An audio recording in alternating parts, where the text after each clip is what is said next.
नारद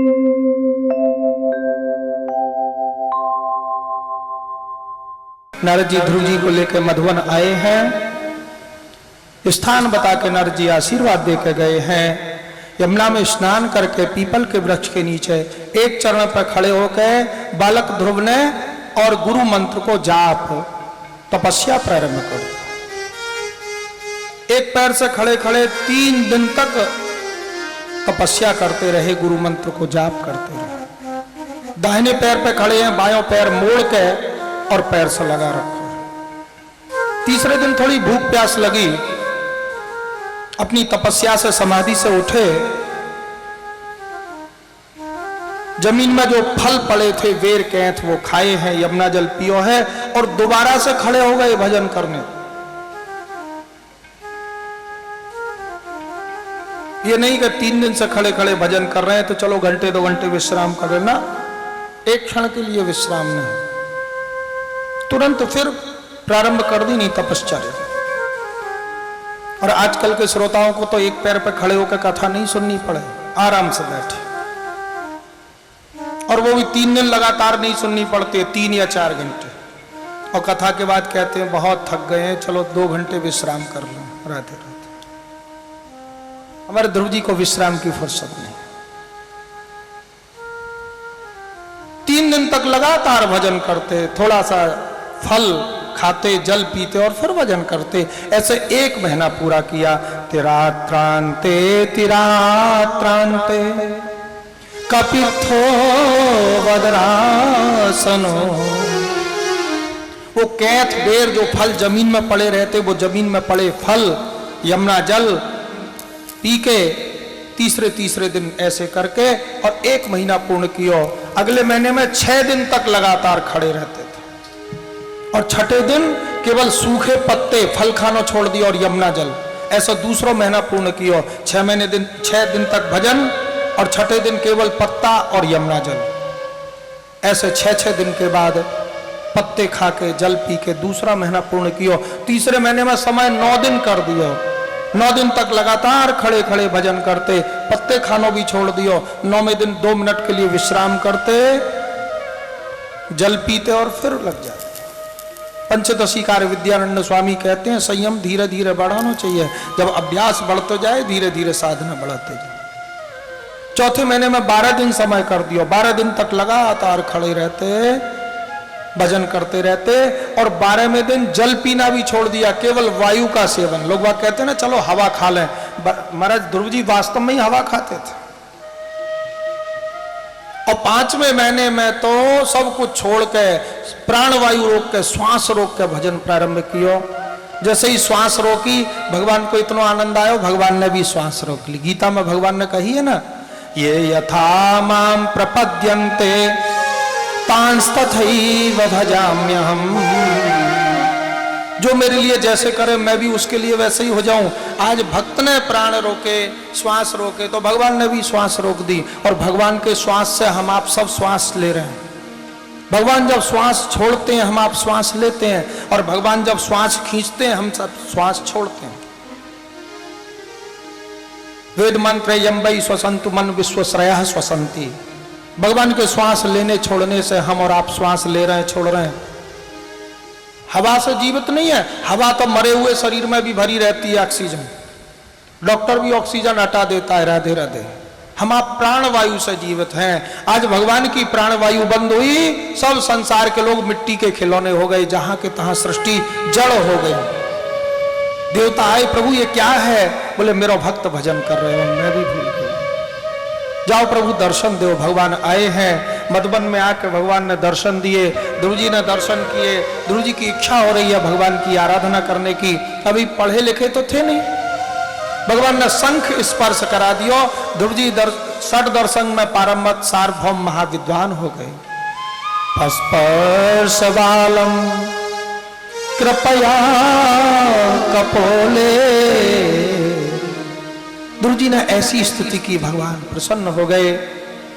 भगवान बोले बेटा तुम मेरे सकाम भक्त हो, मैं तुम्हें अटल रूप से ध्रुवलोक में निवास दूंगा। पर तुम्हारी माँ ने जब धक्का मारा था तब 36 अक्षर कहे थे। नवत्सनप्ते दृश्यम भवानारोढ़ मरहति न गृहीतो मया यत्वम कुक्षावपि नृपात्मनि। तेरी माँ के 36 अक्षर मेरे हृदय में 36 बाण की तरह लगे। 36,000 वर्ष तक पृथ्वी पर राजा बनो, फिर हमारे ध्रुवलोक में आना। भगवान अंतर ध्यान हो गए। ध्रुव जी घर पे आए हैं, पिताजी ने स्वागत किया, पिताजी को प्रणाम किया। जो बेटा भगवान को दर्शन करके आयो उसको स्वागत पिता भी करे। पिताजी को प्रणाम कियो, भाई को गले से लगायो है और सबसे पहले अपनी छोटी मैया को प्रणाम करने गए। माताजी, मुझे भगवान के दर्शन कराने वाली आप हो। यदि आप मुझे पिताजी की गोदी में बैठ जाने देती तो भगवान के दर्शन नहीं होते। आपने मुझे धक्का दिया, भगवान के दर्शन होते। जीवन में कभी कोई आपको धक्का दे, कभी आपको कुछ कहे और वो बात आपको चुभ जाए और उस बात को लेके आप प्रोग्रेस कर जाओ, उन्नति कर जाओ, तो उस व्यक्ति को अवश्य ध्यान रखो जिसने आपको इसके योग्य बनाया, उसको सबसे पहले प्रणाम करो।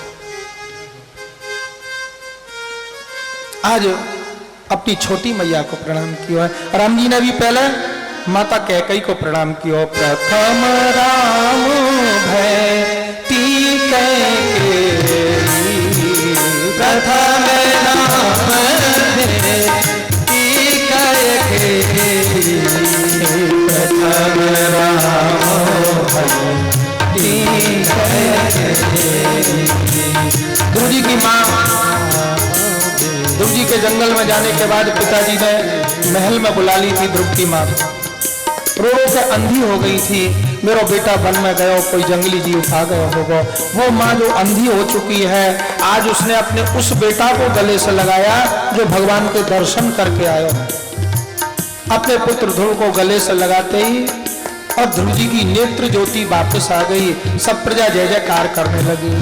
पुत्रवती जुवती जग सोई, पुत्रवती जुवती जग सोई, रघुपति भगत जास सुत होई, रघुपति भगत जास सुत होई।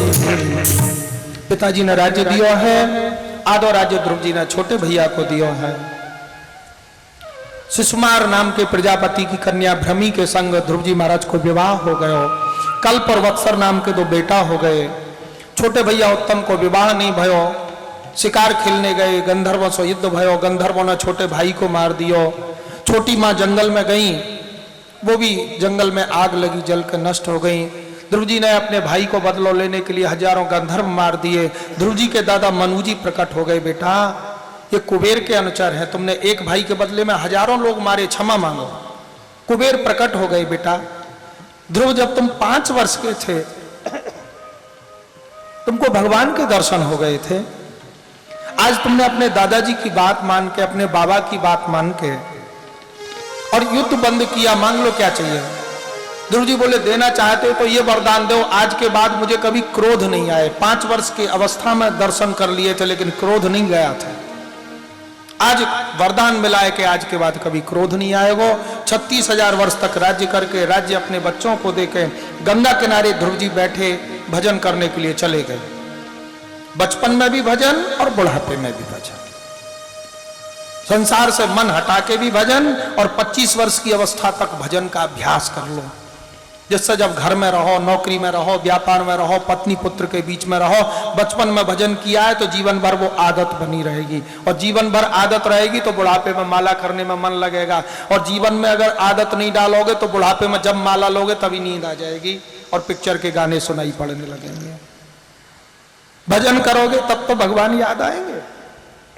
जीवन भर टाकीजों में धक्का खाते रहे तो बुढ़ापे में फिर मन लगे कहां से बाबा, मन तो संसार में ही जाएगा। इसलिए बचपन से ही साधन कर लो जो प्रेम से भगवान का स्मरण आते रहे। बस महाराज जैसे ही ध्रुव जी बैठे और गंगा मैया धड़ धड़ धड़ धड़ बह रही थी, ध्यान में बाधा पड़ने लगी, उठ के चल दिए। गंगा जी प्रकट हो गई, बेटा कहाँ जा रहे हो?